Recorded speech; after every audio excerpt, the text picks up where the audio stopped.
Hello all, my name is Logan Betcher. I'm part of Team 36.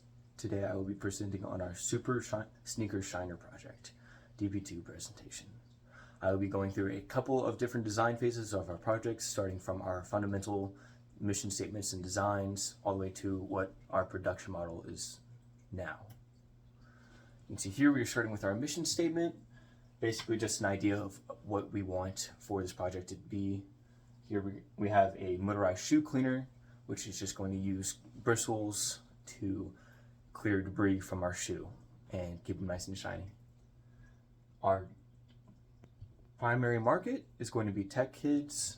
There's Virginia tech kids, normal college students, about 20 years old. Here we have a customer profile of an average tech student. Her name's Jane Doe. She's about 20. She's a part-time job, walks to campus most days. She's not going to need more than a little bit of daily cleaning the scuffs and dirt off her shoes, and every now and then have some more extreme cleaning when it's muddy or excessively dirty outside. So those are also our use cases. Just daily cleaning and medium cleaning and then excessive muddy cleaning. Here is our customer needs. Down here we have on the left side, we got these from our customer surveys, and we have compiled these into a couple of easy to use and more simpler design ideas. Down here, setup time, cleaning time, cost, and storage. We ranked these and found out that cost is the most impactful one of these four. We are going to be using this design metric to grade our designs later. This is our functional decomposition table. It's quite similar to our example. Here we have electricity coming in. Obviously, it's going to use the electrical power in the components and electronics. It's going to convert the energy to spinning. First, we have to have user input on and off and setting control.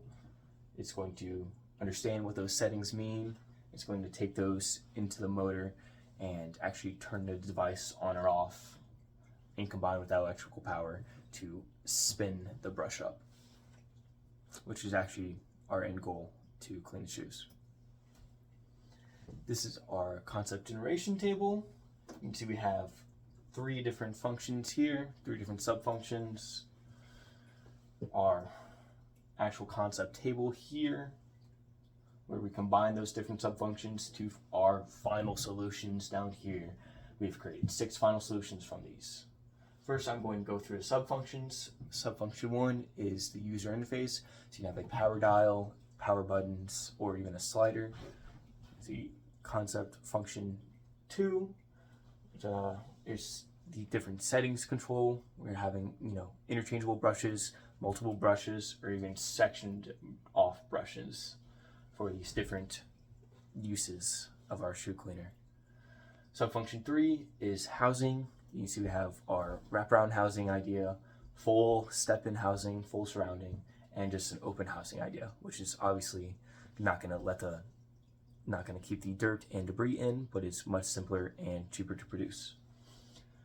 In our concept generation table, we have combined these different ideas into our solutions. Say example for solution 4 here, we're going to take our power dial, multi-section brush, and wraparound housing. Now if we combine all those, we get solution 4.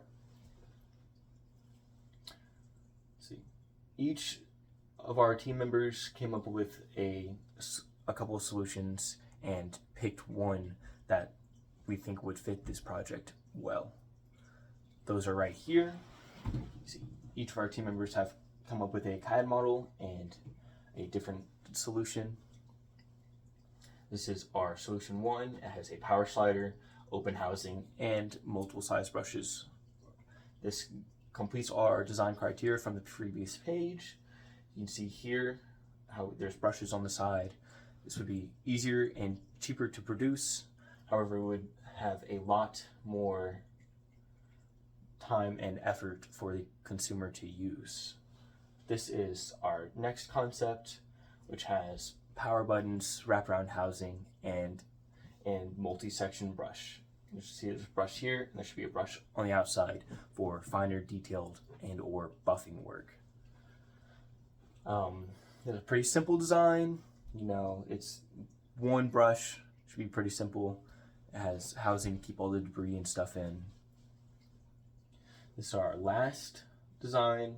It's a beautiful, beautiful CAD model. You see it has power buttons, it has full step-in housing, and it has interchangeable and multiple brushes. You can see here how there's brushes on the top and bottom.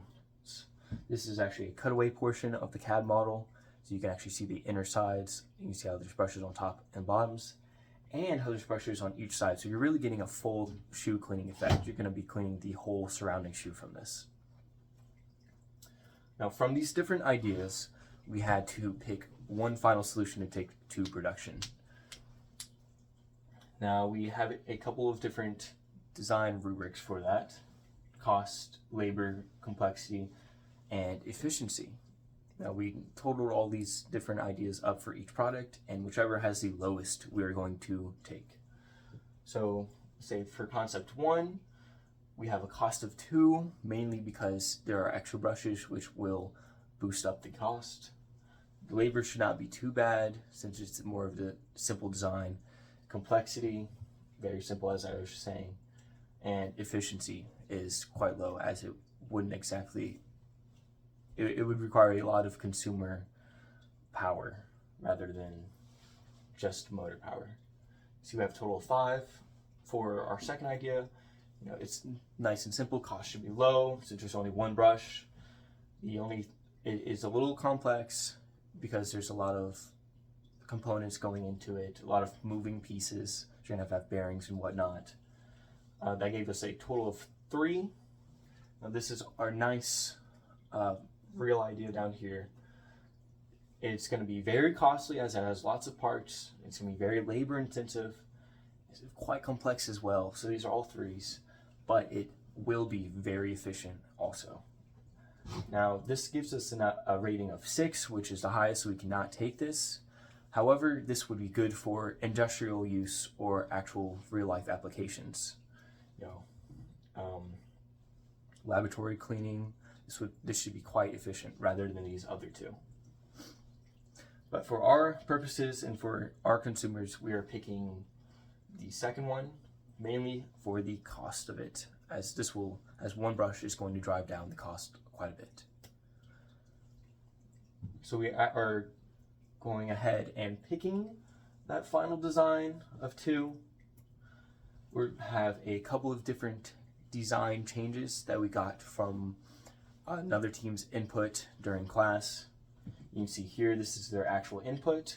We have boiled that down to a couple of different design changes over here, which we're going to commit to changing from that previous design here.